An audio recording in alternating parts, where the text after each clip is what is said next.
Buenos dias, Maria Eneida. Buenos días, Peg. I wanted to say Morning. the last name, Santiago. Santiago. Santiago. That's right. Gracias for coming to tell us your story. We grabbed you once you were here for your 65 and under event, so it was great you were staying here a little bit longer.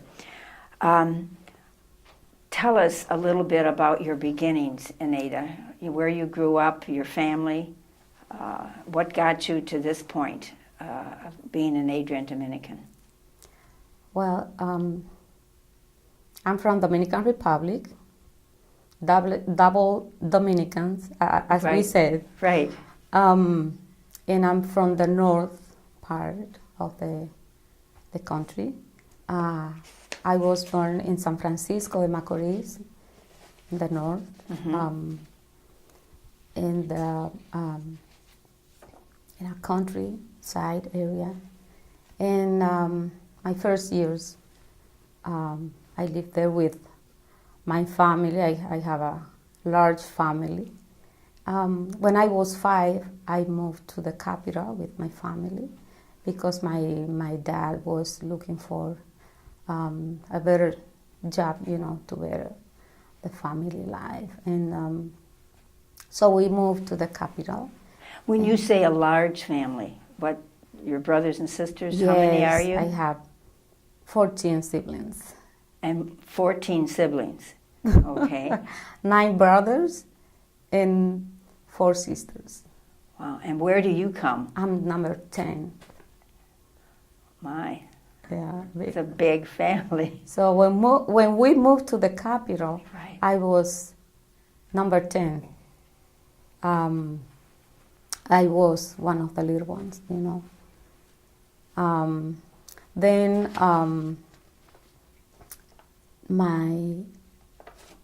my brothers and sisters would go to school, but the little ones didn't because it was far from the house, from our home. So what they did was that after they came back from school, they were teaching the little ones. And that's how I learned how to write and read. And Through your older brothers and Yeah. sisters. Oh, neat. Interesting. he was so happy to do it. Like the little ones were in charge of doing little, things in the house. And I did mine, ready to, prepare for my classes. But then,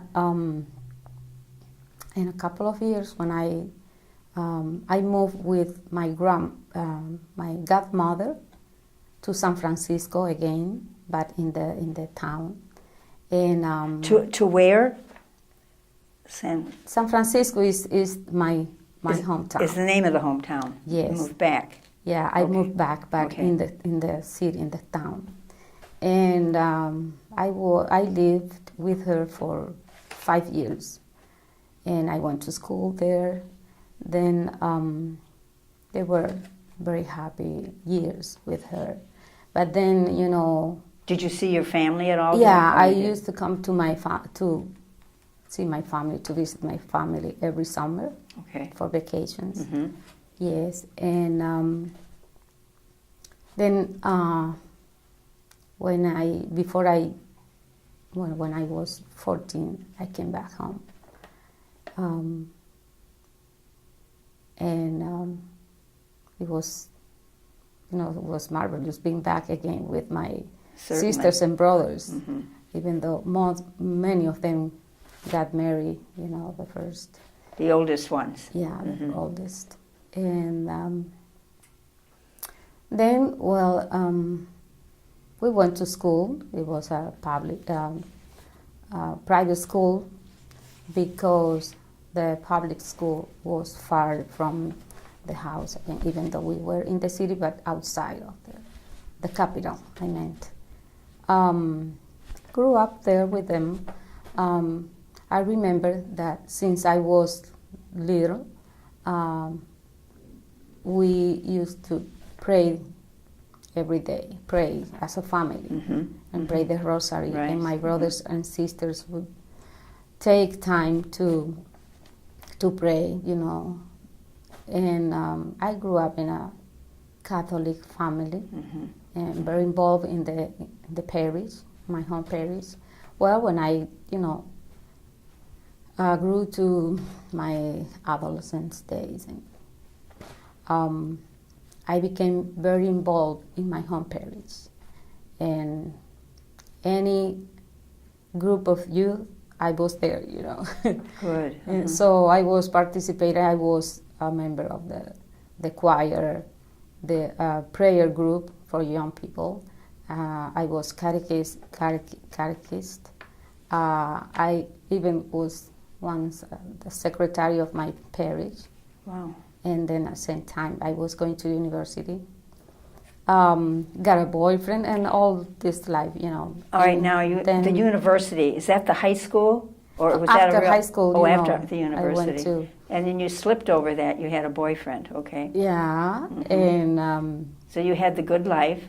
I did. I enjoyed life. My brothers, the oldest, and they would take us to the disco because my dad was, he didn't want us to go out and to. But you were protected by your brothers. Oh, yeah. Yes. So what they did, most of them, was that they would take us to any place where we wanted to go and, and see and have experiences and all of this. And that's where you learned to dance. That's one thing about our women dance. We dance at home every weekend. Exactly. We were a big family. Right. We enjoy ourselves there. So when did you come across the Adrian Dominican Sisters? Well, have they entered your life at this point? No. Okay. Well, they moved to my neighborhood because they started the formation with vocation formation, and so they got a house nearby the church. And one Sunday, the pastor, the priest, presented them. The Adrian Dominicans are here, they're going to be part of the community, and we want you to welcome them. And so, I was just very surprised that, they were not wearing habits.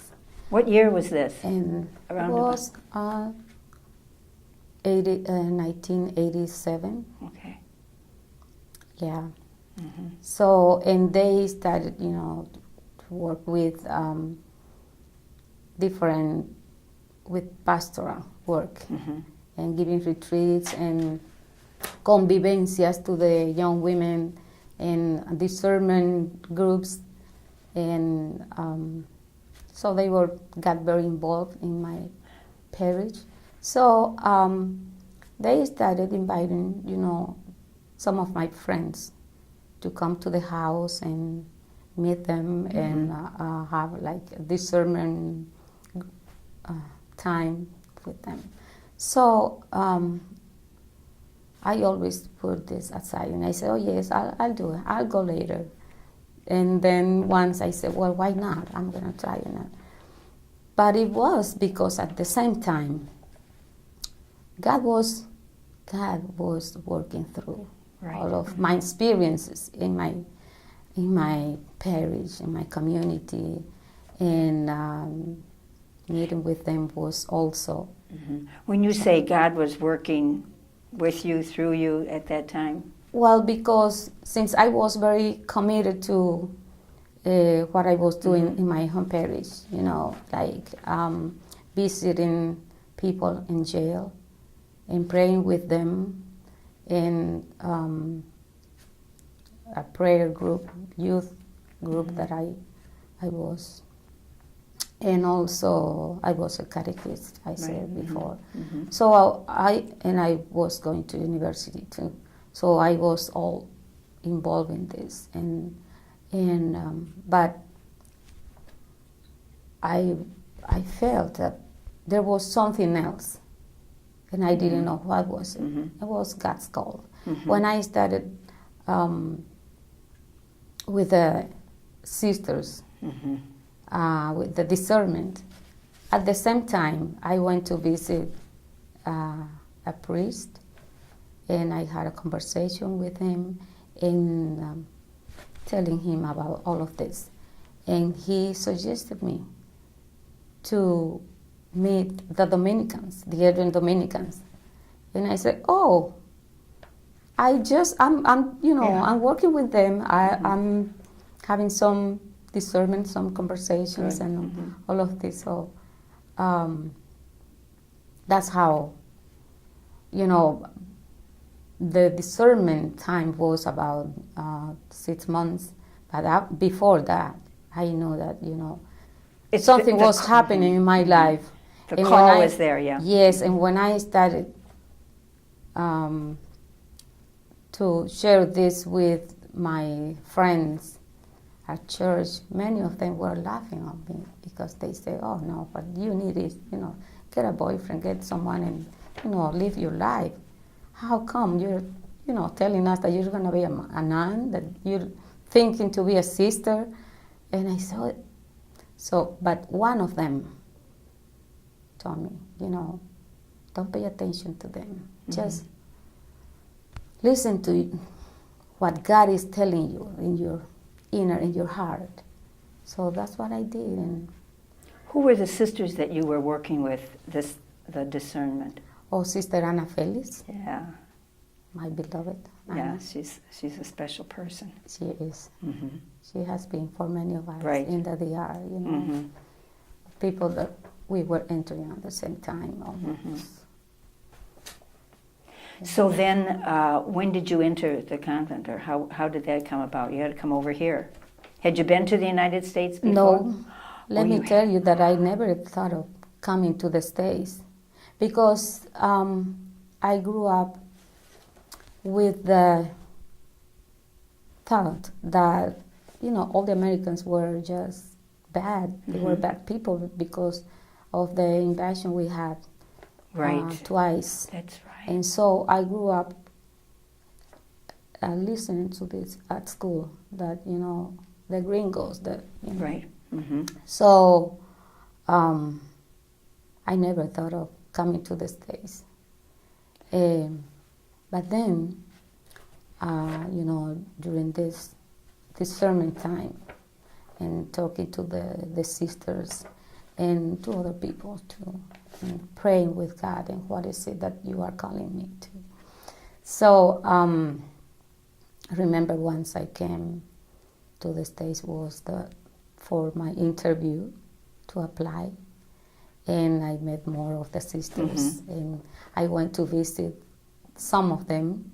I went to their ministries, and I was very impressed for what I was, What we were all about. the experiences I got there in those years.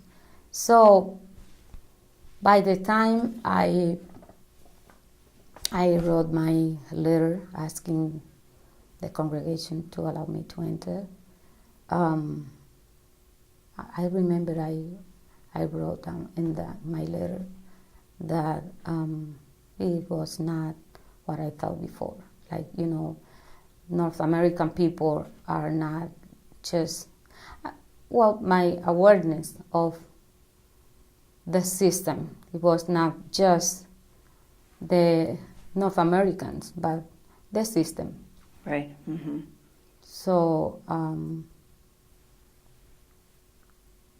So that understanding helped you look at the Americans differently and the ones you met, yeah. yeah, because I saw the work of many people working Right. for justice and peace and all of this, and that's what was in my heart, my call to do. So it was more a big awareness of. Now your formation program, was it in the Dominican Republic or was it here? Well, part was here because I had 2 years as a candidate, because the first year I dropped university when I entered, and but I continued to study English in an English institute, and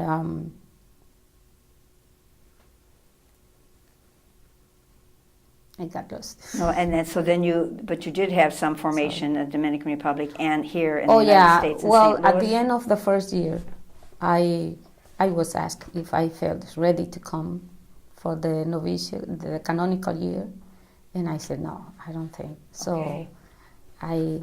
it took me another year, Oh, okay. to Okay. feel more comfortable with the, Wise decision. Uh-huh. yes, Mm-hmm. big decision to come here to study even though it was for a year, but Mm-hmm. a very different culture and all of this. So at the end of the second year, I was ready to come, and I went to St. Louis, so St. Louis to the novitiate. Missouri, Uh-huh. for the collaborative Mm-hmm. novitiate. Mm-hmm. Now, was Basilia here yet, or were you No, the no. first? You were the first one. No, there were a couple A before couple me, other, but others, like, all right. So then you're in the United States, and you are made profession, and then your ministry. Where did you? Where's a couple places that have been significant in your ministry?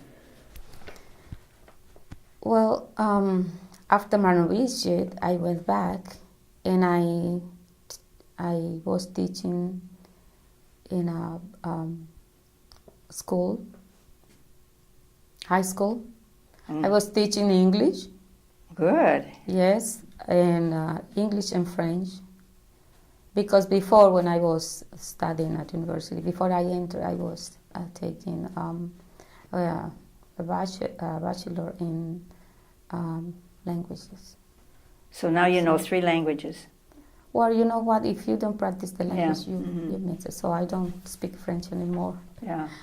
Yeah, but Your yeah. English is very good, by the way. Oh, thanks. So I moved to different communities, Okay. but always most of the time teaching. But then before my finals, I asked to move to another community to have the experience on working with the people there. So I was doing pastoral work and working with the youth people in another parish, in a community where our sisters were for many years, El Nieto. So where are you in ministry at present? At present, well, I'm in El Cruce. We live in Villa Fundación, which is a neighborhood nearby where we have the ministry. And can you tell us about that ministry of Fundación? Fundación, no. Fundación is another community where Okay. we live, but we live close by our ministry. But you're in the school. Yes, I'm the school counselor, Okay. and so my ministry involved working with parents, teachers, and most of it with the kids, the high school students. Mm-hmm. Yeah, it is very demanding because of their students' age. They are teenagers, and They're like teenagers are teenagers all over the world, huh? all over the world. Uh-huh. So is that one of the major challenges that you have in your ministry Well, there? working with them and walking with them is a challenge. It's an everyday challenge Mm-hmm. because every day brings its own situations. Is there one experience or one challenge at the school there that you recall that was significant or exceptional? There are many challenges, and like one that I never, forget, that is so part of my life, is that once there was a mother who come to talk to me because she had a fight with her daughter, and the daughter left the house, and she didn't know where she was, and so she was crying, and she was very sad, and and so I talked to her, and after, I think the following week, she came to see me, and she told me, you know what, if I had talked to you that day, I won't by this time, I don't think I was going to be alive because, she was in despair. Mm-hmm. I didn't know what I told her. I just, it was God's presence. Right. I think we have those, I know we have those experiences at time when someone comes back, a parent, a student, or someone that says, you will never know, and we don't. So you get up every day and... For me, as I said before, every day is a challenge. Mm-hmm. Working in a resilient community, there are many challenges Mm-hmm. to meet every day, Mm-hmm. working and walking with the people and helping them to grow and to get aware of their gifts and also to work through their weakness or whatever we call it. You mentioned that you're at a resilient community. Can you tell us about the resilient community? Well, I can say that, this community was built with people who came who were displaced from other neighborhood, Mm-hmm. and they came and they started their new life and with nothing. Mm-hmm. And our sisters who were there before, Basilia and Lucy and I are there now. Our sisters who were there first did such a marvelous job in that community. They all together started with nothing, as I said before, Mm-hmm. Mm-hmm. Meeting on the retreat and getting, sharing what they need, because that's what they ask them, what do you need? And they said, well, sisters, what we need is a school because our children can study because the school is far from here. Mm-hmm. And to me it was like, wow, to hear that. I was in another community, but Mm-hmm. I was in the congregation by the time this project started. Right. And I had to listen to the sisters always telling us, how they were growing and looking for what they need. They got to be just one and strive for what they want. So this along with the school, they started also a health program. A what program? Health. Okay. And the community started to pay attention to this because life was growing from this little project. And so everybody, I meant the people living there, they started to see that there was life there. And so they each started to contribute Mm-hmm.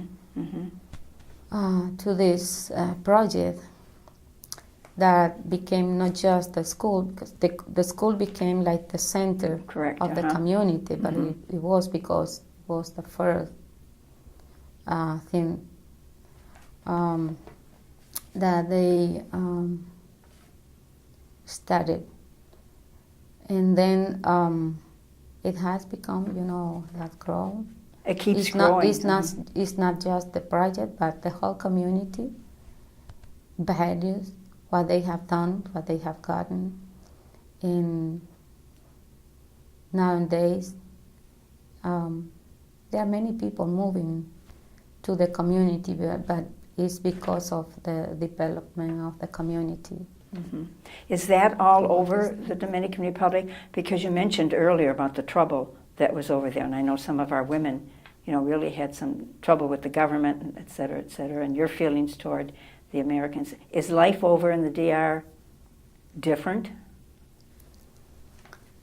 It could be a little different, because today's challenges are maybe not the same. Right.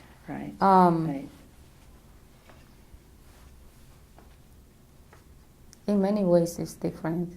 What the sister did when they started the project was giving confidence to the people, Yes. so that they would do what they need Right. to be doing.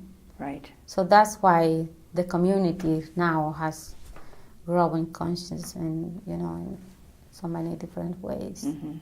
That's great. I want to change a little bit. You're here on campus right now because of the 65 and under gathering that you just participated in. Yes. I wasn't there. No, just kidding. So how was that? How was that gathering for you? And did you come out of there with a dream or some dreams of our future together? This was a sacred time for each of us. Good. It was a marvelous experience, I can say, for each of us. Good. Deepening our relationship. That's what it was. Was at the end we call encounter. It's a Hispanic word, encuentro. Okay. Encuentro is not just to meet and see what we are doing, but encuentro is fiesta also. So Yes. So it was to getting to know each other and go into more and more deepening relationship among us and in prayer. maybe the next gathering could be in the Dominican Republic. Wow. We'll see. Save our money. Right. Is there something that you personally, is a goal for yourself for the future? I can say that the future is now. And yes, we talk about the future, but the future is now. Right. The future is built by our everyday experiences. In my experience today is that we need to continue to deep our relationship with God, relationship with the sisters, and be attentive to our sisters, and know that we have a past, but we are living the present and going to the future. And as I was saying, the future is now, because the future is going to depend on what we are doing now. Right. And what we want to do now is to get more, to stretch our relationship, to make bridges. We need urgently to make bridges of collaboration, bridges of relationship, so that everyone feels, the support of each, in order to continue what everyone is doing. Just everyone is involved in a mission, in a ministry, doing the mission of Jesus. That's what we were called to. But getting together help us to see what's happening, to be more aware of the global issues and of what is happening, and get the support of each other, knowing that we are not alone. We have the support of our sisters, but also we need to build bridges of collaboration and connectionships among us. Gracias, muchas gracias, Eneida. Thank you. And you know what? That's what you did with us today. We deepened our relationship with each other, and you with the congregation, by sharing your story with our associates, with our co-workers, with our benefactors. They want to know what it is that makes us keep going and how we got here. So I'm most grateful that you took time out of your vacation with us. And when are you going back? When are you going I'm going home? back this week, This Thursday. week? Yeah. Well, it's been nice seeing you around campus these days. So again, thank you so much for sharing. And I know there's lots more to share, but this is the beginning. And thank you for It sharing was that. a good being here these days. And your you know, dreams. relaxing Was there with something you people. really wanted to tell us that I didn't ask? Was there anything that anything else that you wanted to tell us? No, I was just going Okay. to say that these days were very good for us, for me, to be Good. being here and taking some time to relax, to sleep well, visiting Mhm. the sisters, and Mhm. and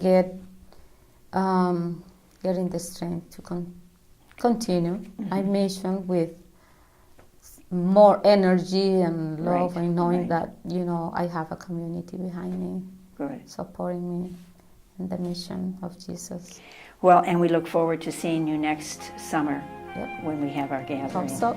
And it's nice to have you come back at least once a year and visit with us so we can continue this deepening. Thank you. Thank you, Eneida.